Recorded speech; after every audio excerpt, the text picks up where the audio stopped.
नमस्कार, MTS channel पर स्वागत है। सामाजिक कहानी आज हम आपको सुनाएंगे। सिर्फ काली लड़कियां, बेटी रंग समाज सोच। अगर यह कहानी आपको अच्छी लगे तो चैनल को सब्सक्राइब, लाइक, कमेंट अवश्य करें। आइए सुनते हैं कहानी। मैं बरसों बाद अन्नी के घर गई। उसकी भाभी आभा मुझे अपने कमरे में ले गई। थोड़ी बहुत बातों के बाद जब वह चाय बनाने गई तो मैं टेबल पर पड़ी डायरी उठाकर अलटने पलटने लगी।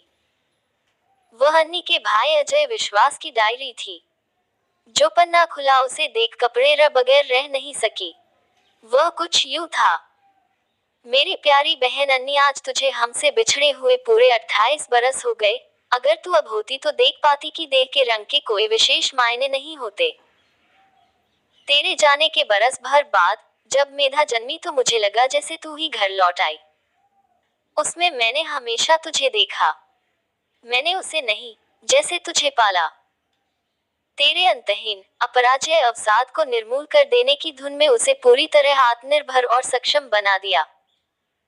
तेरी इस भतीजी ने आईआईटी रुड़की बीटेक इलेक्ट्रॉनिक्स में टॉप किया। Defence college of advance technology से एमटेक में भी टॉप ही करने के बाद उसे डीआरडीओ द्वारा चलाए जा रहे प्रोग्राम में भारत के 10 युवाओं में से एक चुना गया। वहीं उसे अपेक्षाकृत कठिन कोर्स गाइडेड वेपन के निर्माण के लिए चुना गया। उसके यानी तेरे सातों आसमान तब उसकी यानी तेरी मुट्ठी में कैद हो गए जब उसे भारत की जटिलतम मिसाइल निर्माण के लिए वैज्ञानिकों की टीम का प्रमुख चुना गया। सफल होने के रास्ते तो और भी हो सकते थे अन्नी, पर मैंने उसे वहीं भेजा क्योंकि वैज्ञानिक परीक्षण वैज्ञानिक की देह का रंग देखकर सफल या असफल नहीं होते। अब उसका जीवन उसके रंग रूप से तो प्रभावित होने नहीं जा रहा अन्नी। पता है, तेरी इस काली स्याह भतीजी मेधा के सामने एक से एक गोरी लड़कियों के सौंदर्य फीके पड़ गए। सहपाठी लड़कों के पुरुषत्व के घमंड में प्रधान बनने के सारे अभिमान उसके व्यक्तित्व से टकराकर चूर चूर हो गए। काश तू भी अभी जन्मती अन्नी, तब जबकि मैं इतना बड़ा था। तब तुझे यूं हिम्मत हारनी नहीं पड़ती मेरी प्यारी बहन। बाबूजी ने हम तीनों भाइयों की अच्छी शिक्षा के लिए सीमित साधनों का हवाला देकर तेरी शिक्षा कुर्बान कर दी। उस समय मेरे लाख समझाने पर भी वो नहीं समझे कि उनके घर में जन्म लेकर तू पराया धन नहीं हो सकती है। विवाह तो हम सबके भी हुए ही। चल, मैं तो उनके पास रह पाया, पर बाकी दोनों भाई तो परदेश जाकर उनके पास उतना भी नहीं आ पाए जितना तू आ पाती अपनी ससुराल से उनके पास। बाबूजी की पुरानी सोच पर तू उन्हें क्षमा कर देना अन्नी।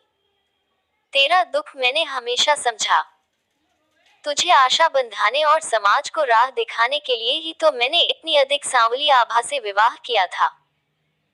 कितना नाराज हुए थे माँ बाबूजी दोनों आभा से विवाह के नाम पर। उन्होंने तो उसे आज तक भी मन से स्वीकारा ही नहीं। तू तो अच्छी तरह जानती थी, फिर इस तरह हिम्मत क्यों हारी तूने? जब से तू गई है तब से मेरे मन में तो सिर्फ काली लड़कियां ही घूमती रहती हैं अन्नी, जैसे उन सबकी कुशलता की जिम्मेदारी मेरी ही हो। इस बार मैंने तुझे यानी तेरी भतीजी मेधा को काले गोरे के पिंजरे से निकाल कर आत्मविश्वास का अनंत आकाश उसकी मुट्ठी में भरकर उसे यानी तुझे पूर्ण सक्षम बनाया है। अब तो तू खुश है न अन्नी? दिनांक 12 अप्रैल 2010। अजय विश्वास। अन्नी के भाई का उसके नाम ये पत्र पढ़कर तो ऐसा लगा जैसे अन्नी फिर से मेरे सामने आ खड़ी हुई थी। उसकी एक एक बात जैसे मेरे कानों में गूंज रही थी और उसके जीवन से जुड़ी हर घटना जैसे पुनर्जीवित होकर मेरे सामने आ खड़ी हुई थी। मैं बचपन में अन्नी की सहपाठी मित्र रही थी और उसकी पड़ोसन भी। अपनी अलहड़ बुद्धि के साथ उसे संबल देने का प्रयास तो बहुत किया था मैंने भी, पर मेरा ब्याह बहुत जल्दी हो गया और अन्नी अकेली रह गई थी।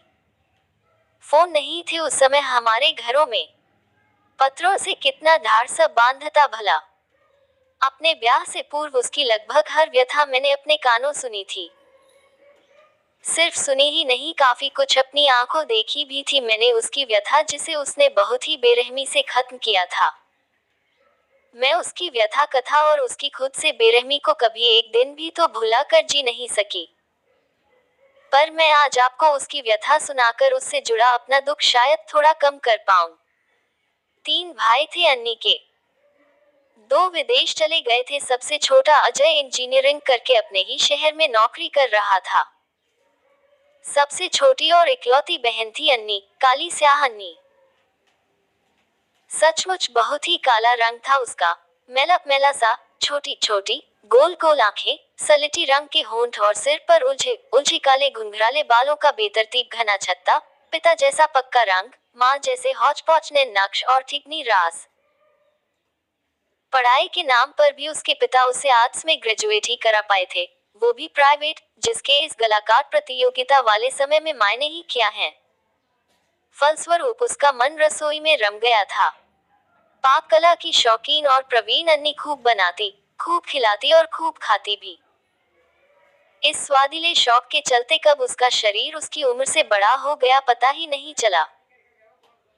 उसमें किसी लड़के या लड़के वालों को पसंद करने योग्य कोई विशेष तो क्या साधारण बात भी दिखाई नहीं दी।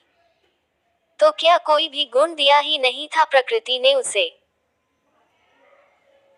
नहीं, ऐसी बात नहीं, उसे तो गुणों की खान भी कहा जा सकता था। उसकी निर्दोष खिलखिलाहटें, उसकी दुर्लभ निश्चलता, धुले पारदर्शी कांच सा साफ मन और अपने पराये हरेक के लिए उसकी छोटी छोटी आंखों से झांकता स्नेह का विशाल सागर, क्या ये वो विशेषताएं नहीं है जिन्हें उसके गुणों में सम्मिलित किया जा सकता? परंतु बाजारवाद के इस अंधे युग में अक्सर खूबसूरत कव में घटिया चीजें खरीद लाने वाले लोग आंतरिक सौंदर्य के याचक होते ही कहाँ हैं। अन्नी भी दूसरी सभी लड़कियों की तरह अपने अंतस में छिपाकर अपने सपनों के राजकुमार की रचना बड़ी तरतीब से करती। उसमें कौन सी विशेषताएं हों और कौन से अवगुण न हो, सावधानी से तय करती। सपनों का राजकुमार आता तो जरूर, पर उसकी झलक मात्र पाकर उल्टे पांव भाग खड़ा होने को आतुर रहता। फलतः अन्नी को अपने ही द्वारा सावधानी से घड़ी सपनों के राजकुमार की उस मूरत को मजबूर होकर रेत के घरोंदे सा मिटा देना पड़ता। खुशी खुशी फिर से सपनों के नए राजकुमार का सृजन कर्म तेजी से चलता। ठीक वैसे ही जैसे विश्वकर्मा पल भर में कोई पूर्ण व्यवस्थित नगर बसा दे। आरंभिक अस्वीकार तो उस जिंदादिल लड़की की आशा को पराजित नहीं कर सके, परंतु निरंतर अस्वीकारों की दलदली जमीन में उसकी आशा धीरे धीरे धंसती चली गई। वह उससे निकलने को जितना छटपटाती, अस्वीकारों की दलदल उसे उतनी ही नीचे खींचती जाती। प्रतिक्रिया स्वरूप निराशा और हताशा अपना आकार बढ़ाती ही चली गई। उस अनभिज्ञ भोली लड़की को अपने काली कुरूप होने के इस कदर दुष्परिणाम का तो अभी तक गुमान भी नहीं था। वो इस तरह हतप्रभ रह गई, जैसे किसी को अकस्मात पता चले कि उसका सब कुछ लुट चुका है, यहाँ तक कि उसके पैरों तले की जमीन भी उसकी अपनी नहीं है। अब गहरी चिंता में डूब चुकी अन्नी अपलक जागती हुई रातों में प्राणलेवा निराशा से निपट अकेली ही जूझती। कभी बेतहाशा आंसू बहाती, कभी माता पिता के संसर्ग के क्षणों को कोसती। सोचती, कितनी घृणा और कुत्सित विचार भरे होंगे उस क्षण परस्पर उनके मध्य। संभवतः मात्र काया ही मिलन करती रही होगी, पर मन किंचित भी प्रफुल्लित न हुए होंगे दोनों के, अन्यथा सृजन के उन सुंदरतम कोमल क्षणों का प्रतिदान उसकी इस महाकुरूप काया में क्यों कर प्रकटता। कभी सोचती कि वह कहीं माता पिता के प्रेम में फरेब और कपट की प्रतिछाया तो नहीं, वरना तीनों बड़े भाई इतने कुरूप काले क्यों न हुए। उसने कहीं सुना था कि पति पत्नी में से जो भी अपनी बात दृढ़ता से मनवा लेता हो, संतान उसी का रंग रूप ग्रहण कर लेती है। तो क्या माता पिता दोनों ही बराबर की जिद करते रहे होंगे, जिद भी बेढंगी जिसकी वजह से दोनों के व्यक्तित्व के मात्र दुर्गुण ही आए उसमें। मलाल करती कि काश माँ का रंग और पिता के नैन नक्श भी उसे मिल गए होते तो वह इतनी काली कुरूप तो ना ही हुई होती। वह रह रह कर अधीर हो उठती, स्वयं से ही अनेक निर्मम प्रश्न करती। क्यों क्यों, आखिर क्यों नहीं पहचानता कोई मन की अच्छाइयों का अप्रतिम रूप, क्यों नहीं देखता कोई प्रेम की स्निग्धता, समर्पण का चमचमाता उजला रंग। देह पर चढ़ी झीनी काली परत क्यों हावी हो जाती है इंसान की इन भारी भरकम अच्छाइयों पर। अन्नी ने एक बार माँ को अपनी एक सहेली का वजन कम करने के लिए जिम जाना बताया और दूसरी का ब्यूटी पार्लर जाना, इस आशा के साथ कि माँ प्यार से कहेगी, अन्नी बेटा तू भी चली जाया कर जिम और ब्यूटी पार्लर अपना रंग रूप निखारने। पर उसकी आशा के विपरीत लड़के वालों के घर से कल ही हुई न से झुंझुलाई हुई निपट गवारी माँ उस पर चिल्ला कर पड़ी। दुनिया की होड़ करो बस, खुद की शक्ल सूरत तो देखो मत, उन्हें देख और खुद को देख। यूं भी उनके बाप तो रिश्वत की कमाई बोरे भर भर लाते हैं, तेरे बाप से कमाई गई ऊपर की कानी कौड़ी भी जो तुझे ब्यूटी पार्लर भेजूं। इतना शौक चढ़ा है गोरी होने का तो खड़िया रगड़ ले, कसरत करने जिम जाएंगी महारानी। घर का काम करो, कौन सी कसरत बड़ी है इससे, सारा दिन बकरी की तरह चर चर कर बोरे सी फूल गई है। कौन जाने मेरे किन पाप कर्मों का फल दिया ऊपर वाले ने तीन तीन सजीले बेटों के इतने दिनों बाद तुझ जैसी काली कलूटी बेटी मेरी गोद में डालकर। माँ के इस अप्रत्याशित व्यवहार पर वो किसी महापाप कर लिए जैसे निरपराध से अपराध बोध से भर उठी थी। दृष्टि पांवों के पास जमीन पर चिपक कर रह गई थी कहीं और पांव वही जमीन में गड़े से रह गए थे देर तक। दरअसल कोई माँ इस कदर कठोर नहीं हो सकती, सच है।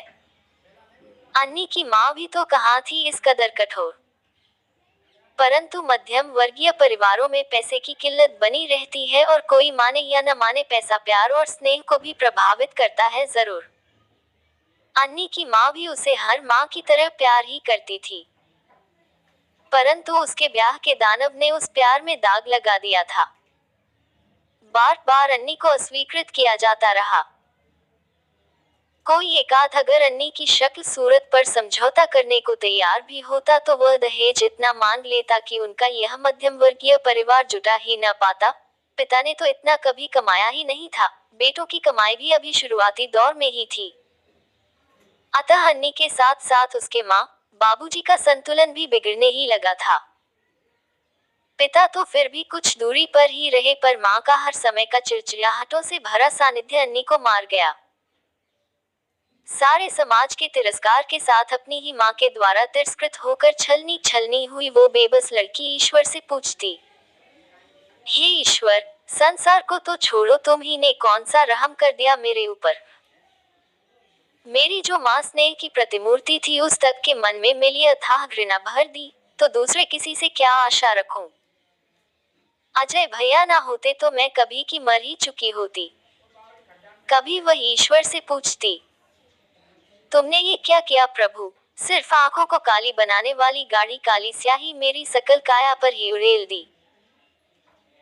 कभी वो माँ से छिपकर चेहरे पर मुल्तानी मिट्टी तो कभी बेसन का लेप लगाती, कभी चुपके से अपनी भाभी की गोरेपन की क्रीम लगा लेती, पत्रिकाओं में रंग निखारने के नुस्खे पढ़ती, पर अपनी मौलिकता पर दृढ़ प्रतिज्ञ चेहरे का रंग 19-20 का अंतर भी तो ना दिखाता।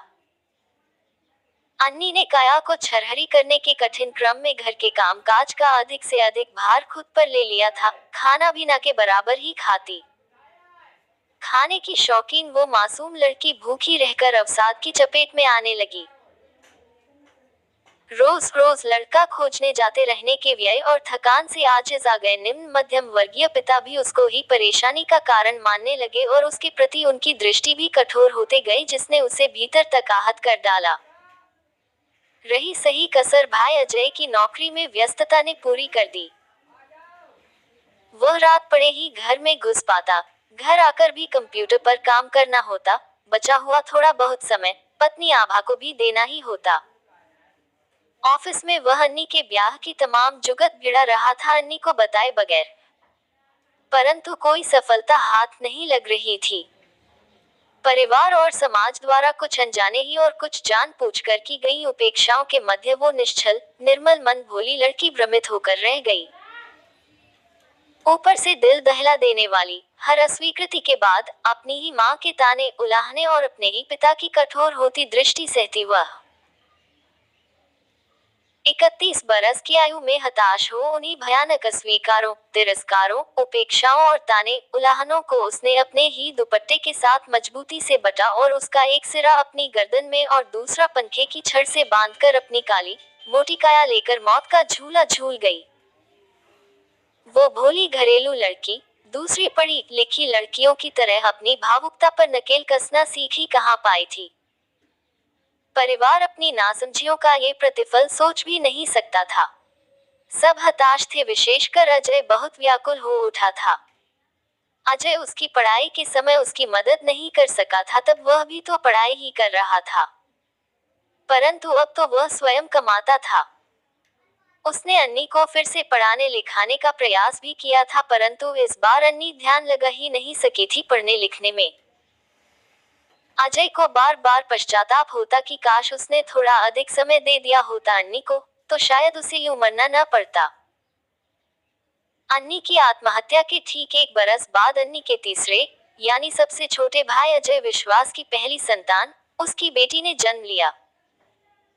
बच्ची की झलक मात्र ही परिवार का दिल बैठाने के लिए काफी थी। जैसे मरकर भी अन्नी अपने प्यारे भाई अजय से अलग रह नहीं सकी थी। और बरस भर बाद इतिहास को दोहराने चुपके से वापस अपने घर चली आई थी। बच्ची का जन्म घर में खासा मातम लेकर आया। अन्नी की भयावह मृत्यु का धुंधलाता दृश्य खुद को झाड़ पोंछकर घर के हर सदस्य के दिल में सीना तानकर आ खड़ा हुआ। सब एक दूसरे से आंखें चुरा रहे थे, कभी दीवार पर टंगी अन्नी की माला चढ़ी तस्वीर को देखते, कभी दृष्टि चुराकर उस नवजात को। रूपर को लेकर समाज की खोखली मान्यताओं से जन्मी उपेक्षा ने मां आभा की आंखों से बच्ची के लिए नैसर्गिक ममता को पीछे धकेल दिया था। आभा की आंखों में अन्नी की असमय मृत्यु का आतंक उस नन्ही बच्ची के भविष्य के भय से जुड़ गया था, जिसे बच्ची के पिता अजय विश्वास ने सहज ही ताड़ लिया। स्त्रियां भी विचित्र ही होती हैं, खुद कैसी भी आड़ी तिरछी क्यों न हो, परंतु बहु बेटियों में रूप सौंदर्य की कमी उनके लिए घर में जैसे अमावस्या सा अंधकार ला पटकती है। कहीं न कहीं अजय को तो संतोष ही हुआ था इस रूप में अन्नी के लौट आने का। वह इस बार अन्नी के अथाह प्यार के ऋण से उऋण होने का अवसर पा गया था, जैसे इस बच्ची को योग्य बनाकर माँ, बाबूजी और सारे समाज द्वारा की गई उसकी उपेक्षा और उसके साथ हुई नाइंसाफी के पश्चाताप से मुक्ति पा जाने का ये रास्ता दिया था प्रकृति ने उसे, वह समझ गया। और उसने आभा के पास लेटी बच्ची को अपनी गोद में उठा लिया था। माँ बाबूजी को उनकी पहली पोती तथा पत्नी को उसकी पहली संतान की बधाई देकर माहौल को थोड़ा हल्का किया। अजय अपने परिवार में सबसे अधिक पढ़ा लिखा था, प्रगतिशील विचारों से भरा युवा, आधुनिक होते समाज का हिस्सा, जो ये जानता था कि आने वाला कल स्त्री का भी होगा, जहां उसके रंग रूप से उसका जीवन प्रभावित नहीं होगा। इसलिए वही कर सकता था ये सब। इसलिए नहीं कि वह पुरुष था तो वही सोच सकता था। एक स्त्री, वो भी माँ, अपनी बेटी के लिए जरा भी नर्म नहीं थी, और एक पुरुष, भाई ही सही पर अपनी बहन की पीड़ा को समझ सका। अपने लिए उसके निस्वार्थ प्यार को समझ सका था, जिसका प्रतिफल न दे पाने का पश्चाताप बारीक सुई की नोक बनकर उसे भीतर तक चुभता रहता। स्त्री अगर अन्नी के स्थान पर कोई और होती, जिसने समाज के, घर के इस रूप से आजिज आकर यह कदम उठाया होता, तो संभवतः अजय भी तटस्थ ही रहा होता, परंतु ये तो उसकी लाडली बहन अन्नी के साथ ही हुआ था ना। इस समय उसकी तटस्थता उसके जीवन को निर्मूल ही कर सकती थी। आभा ने बच्ची का रंग निखारने के लिए कौन सा उपाय नहीं किया, परंतु प्रकृति अभी मिलावटखोरी से बची हुई है। उसकी ईमानदारी सिद्ध करता बच्ची का पक्का रंग टस से मज नहीं हुआ। अपने पसंदीदा फुलकारी वाले जिस गुलाबी दुपट्टे को ओढ़कर अन्नी ने अपने मन में न जाने कितने सपने पोसे होंगे, उस भयावह रात उसी गुलाबी दुपट्टे से बंद कर लटकती हुई अन्नी की लंबी हो गई गर्दन, उसकी फटी हुई आंखें, उसके मुंह से लंबी होकर बाहर निकल आई सफेद जीभ, पंखे से लटकी उसकी काली मोटी सकल काया, रात को आंखें बंद करते ही अक्सर आभा के आगे झूलने लगती और वो भयभीत हो अचानक चीख पड़ती। अजय ने उसके अनकहे भय को भांप लिया था। इकलौती लाडली बहन को खो देने का दुख भूलने का तो प्रश्न ही कहाँ था। अभी तो अजय उसकी आत्महत्या के कारण से ही समझौता नहीं कर पाया था। इस बच्ची ने उसके घर में जन्म लेकर तो जैसे उपकार ही किया था उस पर। उसकी आत्मा से अन्नी की तरकीन आत्महत्या का बोझ उतारने का उपकार। बचपन के वो दिन याद थे उसे जब अन्नी सबको छोड़कर छोटे भैया कहती उसके पीछे दौड़ती रहती। अजय के सिवा उसे किसी और का साथ बिल्कुल भी तो न सुहाता।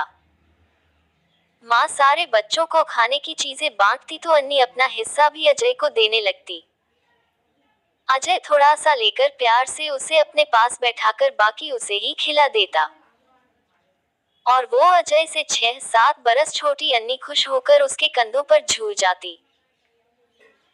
और वह बात वो कैसे भूल सकता था जब अजय ट्यूशन जाने के लिए साइकिल की जिद कर रहा था और बाबूजी ने साफ मना कर दिया था तो अजय खूब दुखी हुआ था।